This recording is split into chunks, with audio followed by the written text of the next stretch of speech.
সুপ্রিয় দর্শক, আসসালামু আলাইকুম। সবাইকে স্বাগত জানাচ্ছি আজকের গুরুত্বপূর্ণ সংবাদে। প্রথমেই জানিয়ে দিচ্ছি সংবাদ শিরোনাম, পরে বিস্তারিত।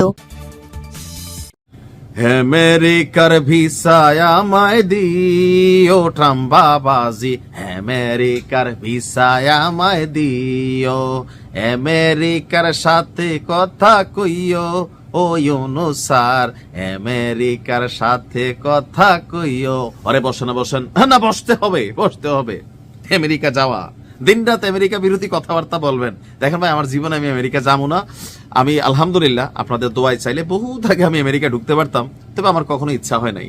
আমার কাছে মনে হয় যে আমি যে দেশে আছি ভালো আছি, আর পাশাপাশি বাংলাদেশ আমার দেশ। তবে আগামী সপ্তাহ থেকে আমেরিকার ভিসা বন্ধ, আনলিমিটেড সময়ের জন্য।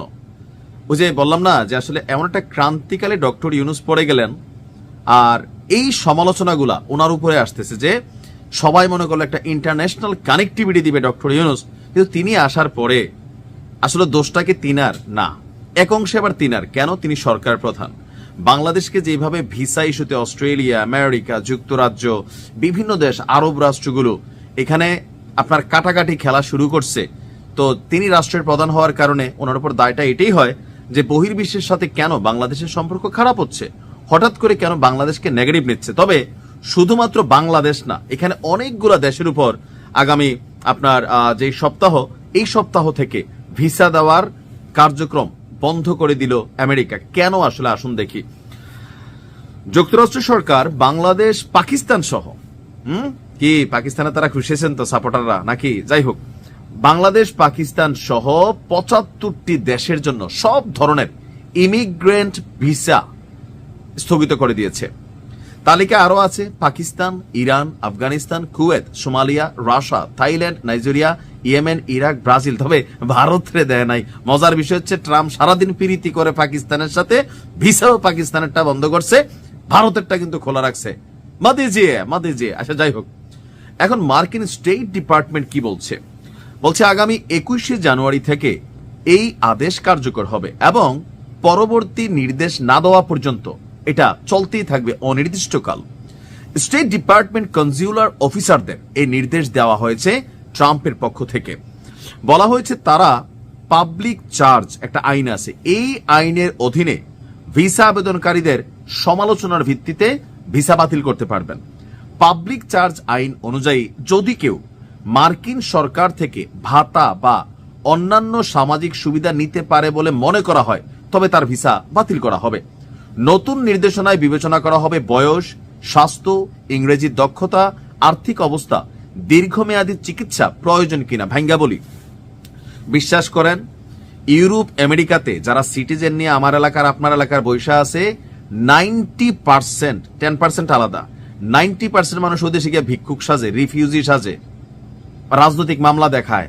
তো এরারে ওই দেশের সরকার বসায় 2-1 বছর খাওয়ায়। যারা পরিবার আছেন বা যারা মানে ভিডিও দেখতেছেন, আপনি তো ভালো করে জানেন যে আপনি সেখানে আসলে কি ভিসায় নিচ্ছেন। রিফিউজি বিষয় তো বোঝেন, মানে ভাই আমার দেশে কিছু কিছু নেই, আমি গরিব, ভাত খাওয়ার ভাত নেই, আপনি আমারে রাখেন।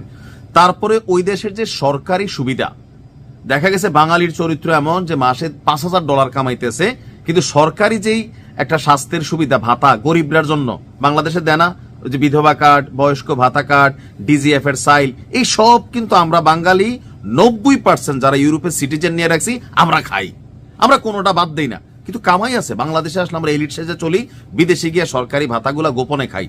এখন ওই দেশের সরকারও তো বাংলাদেশে যেমন সরকার দেয়, একটা এলাকাতে ইনভেস্টিগেশন হয় না যে আসলে রফিকের বউ কি গরিব, জলিলের বউ কি গরিব কিনা, জলিল কি করে, এরকম কিন্তু একটা আপনার ডাটা বিশ্লেষণ করে। কয়েকদিন আগে ট্রাম্প বলছে বাংলাদেশের 50-এরও বেশি মানুষ সরকারি সুযোগ সুবিধা ভোগ করতেছে, যাদের প্রয়োজন নাই, কিন্তু বাঙালি খায়। দেশে এসে আমরা দান করি, ওইদিকে আবার আমরা দানই খাই। তো এই যে বিষয়গুলা, এটা ইফেক্ট হয়েছে। অনেকে সেখানে ট্যুরিস্ট ভিসায় যায়, অনেকে চিকিৎসার নাম দেওয়া যায়, যাইয়া পরে করেন ভাগ্যা যায়, বলে যে 3 বছরের চিকিৎসা দরকার, ভিসা অ্যাপ্লিকেশন করে, পরে দেখা গেছে যে বাকি সময় সে কাজ করে। তো এই বিষয়গুলো বিশেষ করে যখন তাদের নজরে আসছে, তারা এই সিদ্ধান্ত নিছে। স্টেট ডিপার্টমেন্টের মুখপাত্র টমি, তিনি বলছেন আমরা দীর্ঘদিনের অভিজ্ঞতা ব্যবহার করে দেখব কোন বিদেশি যারা আছে নাগরিক মার্কিন সমাজে অতিরিক্ত সাহায্যের উপর নির্ভর হতে পারেন কিনা। যারা হবেন মনে হবে তাদের ভিসা বাতিল করে দিব। অর্থাৎ মিসকিনদের জন্য আমেরিকাতে আর জায়গা দেওয়া হবে না, কারণ মিসকিনে ভরে গেছে আমেরিকা। আমি রাগ হইয়েন না, এটাই কিন্তু বাস্তবতা। যাইয়া সব মিসকিন সাজি। তো সরকার যে ভাতাটা দেয় প্রত্যেক দেশেই, তো যারা অরিজিনালি গরিব তাদের জন্য। এখন আমরা অনেকে আছে বেতনটাও কিন্তু ব্যাংকে নেয় না, ক্যাশ নেয়। কেন?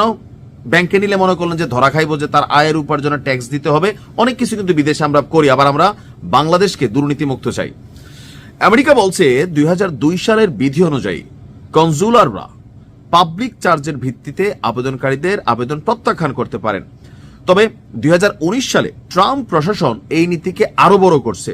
পরে বাইডেন প্রশাসন সেই নীতিকে কিছুটা কমাইছিল। এবার পুনঃমূল্যায়নের জন্য 75 দেশের ভিসা স্থগিতাদেশ দেওয়া হলো। তো এখানে আমি যতটুকু দেখলাম যে ভারতের নাম নাই, ম্যাক্সিমামই গরিব দেশ। পাকিস্তানও গরিবই পাবে, আর আমরা তো অরিজিনালি গরিব। আমেরিকা তো জানে আমরা ভাতা ভোতা খাওয়া দেশ, আমাদেরকে তো পাঠায় রিলিফের জিনিস অনেক কিছু পাঠায়। আফগানিস্তান, আলবেনিয়া, আলজেরিয়া, তারপর গুরুত্বপূর্ণ দেশের মধ্যে আছে ভুটান, মিয়ানমার, কম্বোডিয়া, তারপর হচ্ছে যে আইভরি কোস্ট, কিউবা, কঙ্গো প্রজাতন্ত্র, অর্থাৎ সবগুলা গরিব দেশ।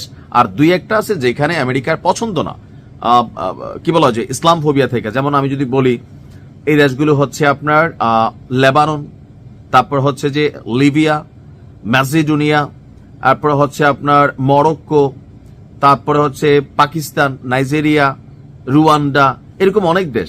মানে সব দেশের ভিসার উপরেই স্থগিতাদেশ আসছে।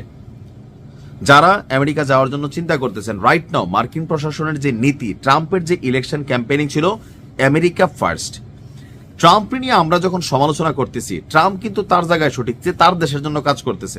বাংলাদেশে যেমন রোহিঙ্গা আমরা পছন্দ করি না, করতেছি আমরাই তো রোহিঙ্গাদের বিরোধিতা করতেছি। আমরা যারা বিদেশে নাগরিকত্ব নিচ্ছি প্রথমে আবেদনই করি আমরা রোহিঙ্গা, ভাই তোমার দেশে থাকতে দাও। তো বাংলাদেশে রোহিঙ্গাদের খাবার কই থেকে চলে? জাতিসংঘ পাঠায়, পৃথিবীর বিভিন্ন দেশে আসে, একটা অংশ সরকার ভর্তুকি দেয়, বাট তারা তো নানান অপরাধ অপকর্মে জড়িত। আর বাঙালির রক্ত যেখানেই গেছে 10 জন ভালো থাকে,